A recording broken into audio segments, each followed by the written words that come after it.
ساتھ اگر دین مکمل پڑا ہوتا تو ولایت فقی کے بارے میں آج ذہنوں میں اشتباہ نہ ہوتے۔ آج معذرت کے ساتھ امامہ سر پر ولایت فقی سمجھ نہیں آ رہی۔ ولایت فقی کو معاذ اللہ شرک سے تشبیہ دینا یا یہ کہہ دینا جی امام آئیں گے ولایت فقی ختم ہو جائے گی، باطل ہو جائے گی، باطل کا جملہ استعمال کرنا، اللہ اکبر۔ عزیز امان، میں آپ کو مثال دیتا ہوں، ولایت فقی ولایت معصوم کا استمرار ہے۔ خود امام خمینی بھی فرماتے ہیں، خود رہبر معظم بھی فرماتے ہیں، ولایت فقی استمرار ولایت انبیاء است۔ استمرار تسلسل کو کہتے ہیں، تسلسل۔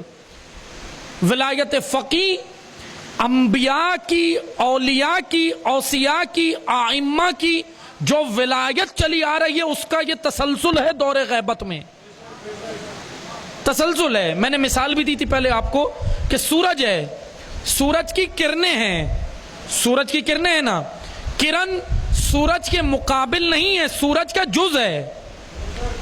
کرن سورج کا جز ہے یا مقابلے میں ہے؟ جز ہے۔ تو جب کرن سورج کا جز ہے تو اس کا مطلب کرن کا وجود سورج کے وجود کی وجہ سے باقی ہے۔ اگر سورج کا وجود نہ ہو تو کرن کا بھی کوئی وجود نہیں ہے۔ اگر سورج طلوع ہوتا ہے تو کرن باطل ہو جاتی ہے یا کرن اپنا کام کرتی ہے؟ سورج سے طاقت لے کر، سورج سے توانائی لے کر، سورج سے پاور لے کر کرن دنیا کو مستفید کر رہی ہوتی ہے۔ جہاں اس کی ذمہ داری ہوتی ہے اس خطے کے اوپر وہ روشنی ڈال رہی ہوتی ہے۔ ہوتا ہے نا ایسا؟ یا ایسا تو نہیں ہے کہ سورج طلوع ہوتا ہے تو کرن ختم ہو جاتی ہے؟ ختم ہوتی ہے یا سورج سے طاقت لے کر اپنے خطے کو روشن کرتی ہے؟ خطے کو روشن کرتی ہے نا۔ عزیز امان، امام کا ظہور ہوگا تو ولایت فقی باطل نہیں ہوگی بلکہ فقی موجود ہوں گے اور امام سے طاقت لے کر دنیا کو مستفید کر رہے ہوں گے۔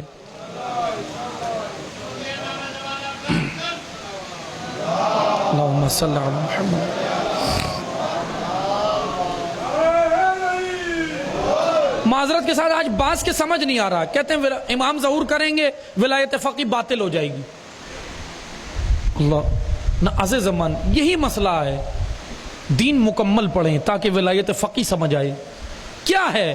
عزیز امان، ولایت فقط اللہ کی ہے، لیکن اللہ کی ولایت، اللہ کی حکومت جن وسائل اور جن وسیلوں کے ذریعے قائم ہوگی وہ رسالت ہے، وہ امامت ہے، اور دور غیبت میں ولایت فقی ہے۔ یہ ایک تسلسل ہے، اس کو سمجھنے کے لیے آج مشکل کھڑی کر دی ہے۔ میری گزارش ہے ان علماء سے، معذرت کے ساتھ ان علماء سے گزارش ہے کہ ولایت فقی کے اوپر لوگوں کے ذہن میں اشتباہ ڈالنے کے بجائے، اس کو شرک کہنے کے بجائے، اگر آپ نے اتنا مقابلہ غالیوں سے کیا ہوتا تو آج تشیع کے ممبروں کی یہ حالت نہ ہوتی، تشیع کے ممبر کی یہ حالت نہ ہوتی۔ ذمہ داری کہاں تھی؟ وہاں غلو کے خلاف تو زبان نہیں کھلی۔ اور اللہ اکبر، ولایت فقی کے بارے میں عزیز امان توجہ کریں، یہ استمرار ہے۔ ولایت فقی استمرار ہے، ولایت علی ہے، ولایت معصوم سے استمرار ہے، اسی کے تسلسل سے ہے، لیکن اس کو سمجھنا ضروری ہے، دین مکمل پڑھنا ضروری ہے۔